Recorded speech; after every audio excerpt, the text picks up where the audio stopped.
Hello everybody! In this episode of the Short Film Show, we're going to interview Alex Sufit, the director of the music video Gentleman's Squalor. Enjoy!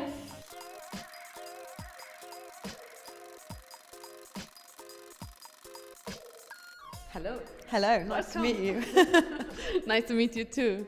So, can you tell us about something about the story of this music video? How did it come up to you?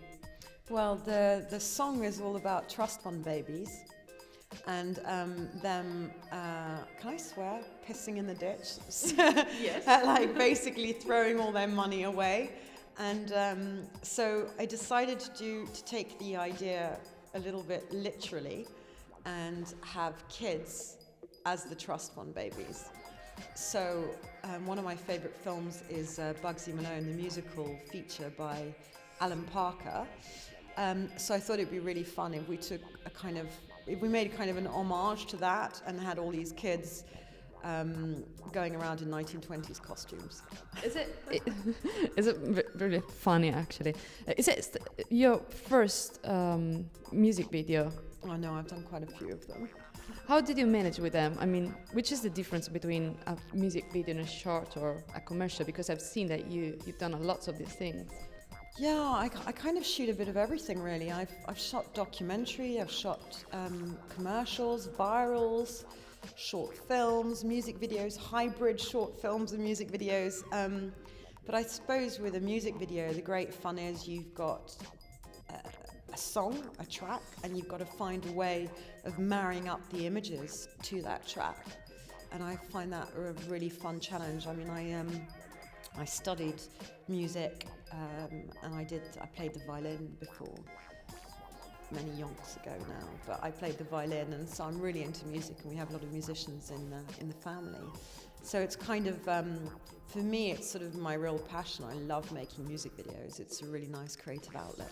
And even with my shorts or with my documentary, music is always so important to me. It's I'm kind of a bit of a composer's dream because it's sort of the first thing I think about.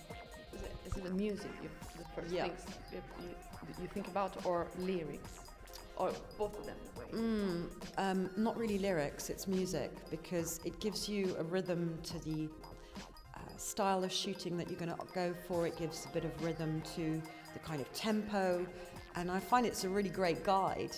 So, you know, for example, if I'm working on a commercial at the moment, we're just sort of putting the treatments through for a book trailer, and to set the tone, to kind of get myself into the mood of the piece, I sort of sourced 3-4 tracks and kept on playing them on repeat while I was writing the treatments, because I was pitching together with the ad agency on these book trailers. So, you know, they've gone to the client, but I haven't sent the music with it, but the music was very much present in my mind as I was working on the treatments.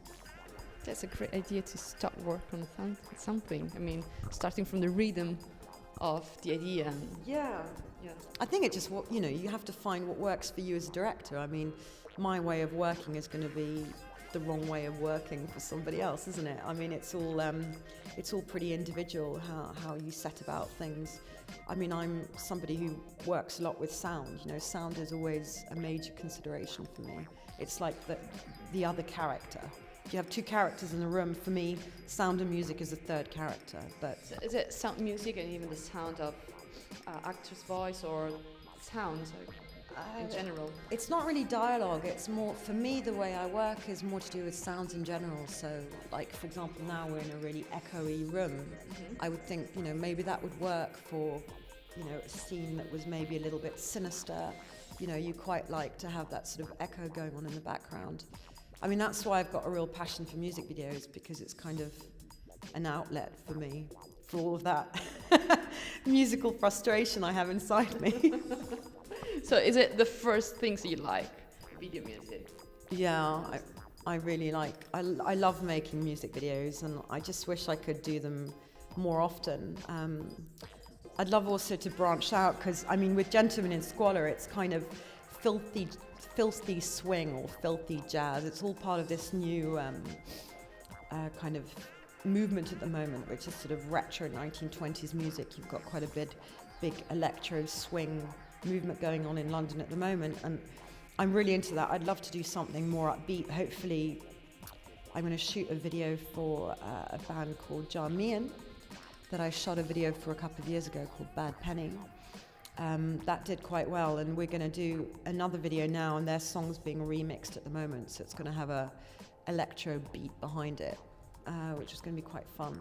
I pitched an insane concept to them, and they've gone for it, and I'm not going to tell you what it is because it's really good. Why submit a video music to a festival?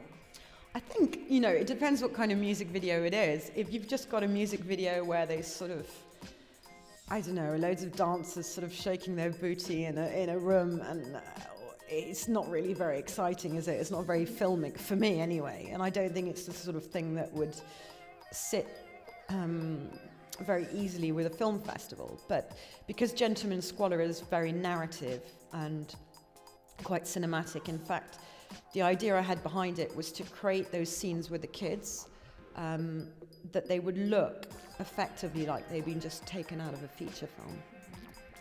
And we shot it on film. We shot it on Super 16. There was a big art department. A lot of work went into the costumes, which are all actual 1920s vintage costumes. So there was a lot of thought that went behind it, and you know, for that reason, it kind of, I think it's got quite a filmic edge to it. It's not sort of your straightforward music video, you know, that you see a lot of shot on the 5D, kind of handheld with dancers. It's got a plot, it's got a narrative, and I think for that reason, narrative music videos sit quite nicely with film festivals. I mean, certainly the ones that I see screened at film festivals will have either quite a clever little concept to them, or they tell a story. And that's the stuff I like to make. And which was your experience at the Raindance Film Festival? Really good. I've actually, you screened one of my very first music video here. When? Gosh, it must have been. I'm just trying to think. Maybe 2009, maybe, if I'm right. Is it possible? I don't know. Yeah, I think 2009 you screened Chalk, which was showcased at the Apollo Cinema. Chalk is how I got into music videos, because my friend, this must have been 2009 or 2010, but a friend of mine who's a photojournalist, he got one of the really first 5D cameras to sort of come into the UK. He pre-ordered it. So we kind of decided we would do a test shoot on the 5D. And I thought, God, it'd be a real shame to waste the opportunity. So, you know, why don't we get a couple of actors in and make something up as we go along? So as we were walking to the location, I literally stopped off to buy a box of chalk because I was thinking about an idea. And so I centered the whole little video or hybrid short music video around this box of chalk. And it became a story about the divide between strangers, which is kind of illustrated by a chalk line. And that was literally a concept that I did on the fly as we were walking over to the location, thinking, okay, I've got a camera, I've got 2 actors, what do I do? I think I probably need a prop. So I went into a toy shop and bought this box of chalk, and that's how chalk came about. And then I thought I'd made a short film, so I submitted it just on deadline to Rush's Soho Shorts. And then I think it was about a week or 2 weeks later, they kind of nominated us for the Music Video Award. So I kind of figured, okay, I've made a music video. So we kind of we submitted it to quite a few places, and kind of that's how my music video career started, really. By mistake. By mistake, exactly. Which is a bit bizarre, but anyway. So this is that was your second time at the Raindance Film Festival, so you got 2 different experiences. Yeah, really different Both of them experience. with music videos. Both of them with music videos, yeah. Yeah. Did you find it a good way to meet other people and discuss with other directors, or I don't know? I mean, you know, every film festival you go to is brilliant because it's an opportunity to meet other people in the industry and have some fun, see some great films, connect up. It's all about building a network.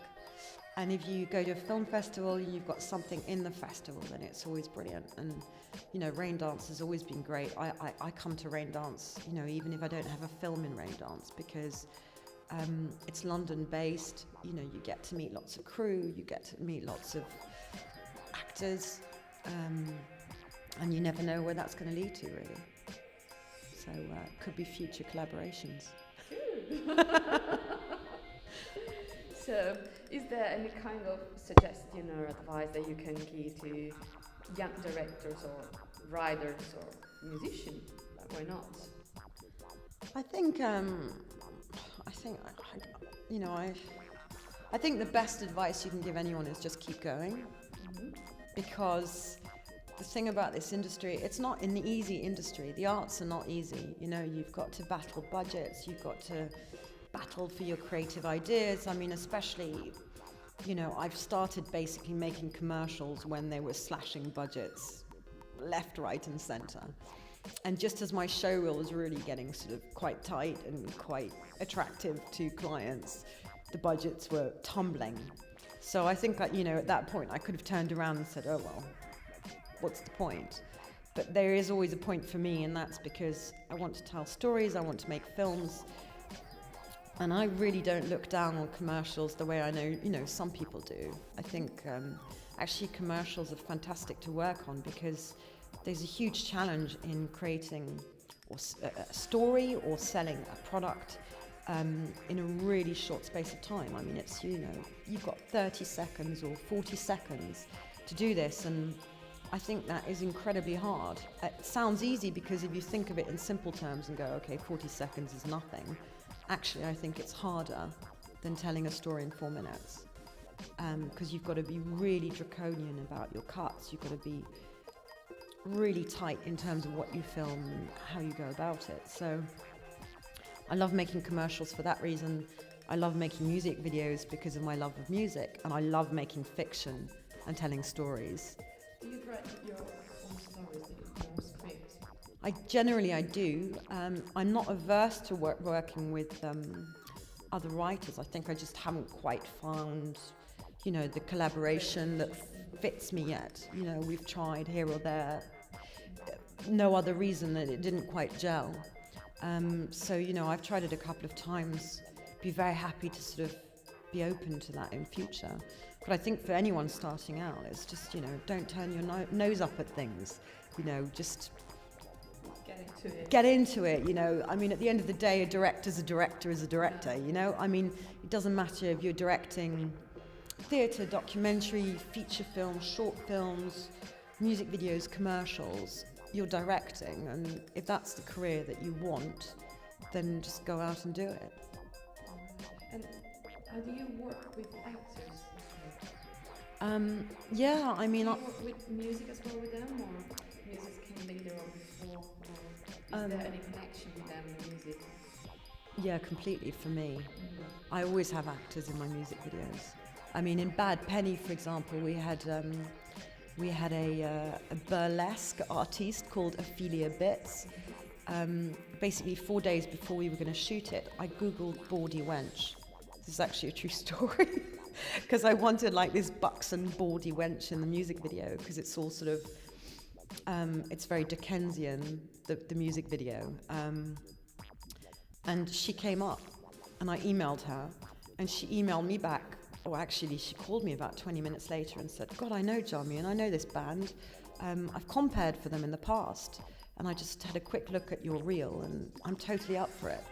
So we had her in it, and Gentlemen and Squalor's got Dexter Fletcher in it, who's, of course, really well known for Press Gang, and he was in Band of Brothers, Lock, Stock and Two Smoking Barrels.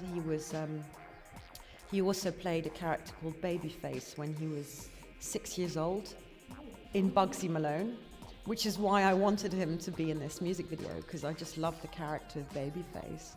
I think Babyface is hysterical, and I thought, wouldn't it be really funny if you kind of take an actor who was 6 years old in the Alan Parkin film and somehow convince him to be in a music video that is kind of an homage to Bugsy Malone and Oliver Twist, and he went for it. So, you know, by some miracle, it got through to him because I didn't know him personally. So you told me that you start working in the cinema industry, learning everything by yourself. What did you do at the beginning? Well, I probably had a bit of a, let's say, pretty unusual way of starting because I didn't have any contacts in the industry, and I'd only been on one film set as an observer. And I decided to just set up a production company and direct my first short film. So after the first experience? Yeah. I think, you know, this is typical of me in a way. I mean, this is the way I do it. I wouldn't necessarily advise it for other people, to be fair, because it was a pretty mad way of doing things. But I just went up, set a production company up and directed a 20-minute short film. And that's basically how it started. But it was, I don't know, for me it sounds a bit cheesy, but it was a bit of a eureka moment. I kind of really felt this was something I wanted to do because I'd been an illustrator and a cartoonist for quite a few years. I mean, I started drawing when I was a kid, and, you know, I was published, you know, as a teenager. And for me, I suppose, I just was really keen to bring those images to life. So you know, for me, filmmaking just made sense because it's less of a solitary profession. You know, you're working as a team. You kind of become a little family on a shoot, and that's one of the things that really appealed to me. And yeah, as I say, bringing those images in my head up to life, that was really appealing. Do you used to do any kind of storyboard before shooting, or yeah? Always. Always. Yeah, I can't help myself. I mean, even if somebody says, you know, they don't want one, and to be fair, I mean, often I don't even show my storyboards. It's for my sake and for the DOP. I say that in the circumstances of a music video, for example. I'm always sketching. I always have to sort of draw ideas. I'm always kind of doodling on the tube or in a coffee shop, you know, killing time. I just, yeah, I have to draw things. It's really important. So you've got to have music in one ear and a pen in the other. It's basically how I work, how I function. That's great. All right. Thanks a lot for coming here. And You're very welcome. Thanks for having me. Thank you. Have you got any website you want to say then? Yeah, well, I'm pretty much, I pimp out my work online, so you can find me quite easily. My website's www.lexitricity.com, which is Lexitricity. But I'm on Twitter, Lexitricity. I'm on Facebook. God knows what else there is. I mean, I'm just quite free with my work. I mean, you can find it all online. And the last time I did a short film was a couple of years ago now, so my short films are sort of publicly available as well. So yeah, I mean, you know, to anybody out there, if they want to get in touch or for whatever reason, collaborations, questions, I'm always sort of open to ideas. I might not answer very quickly, but that's not for being rude, that's just for being really busy. But apart from that, you know, I'm always sort of open for sharing ideas in the industry and collaborations, especially at the moment because I'm taking the big leap of faith and developing my first feature film. So, you know, anyone with a few million knocking around spare, I'm you know, very keen to work with them. All right. Thanks a lot. Thanks. Thanks for watching. If you missed the last episode, click here. If you like it, subscribe. If you have any comments, write below. And if you're a filmmaker, please get in touch.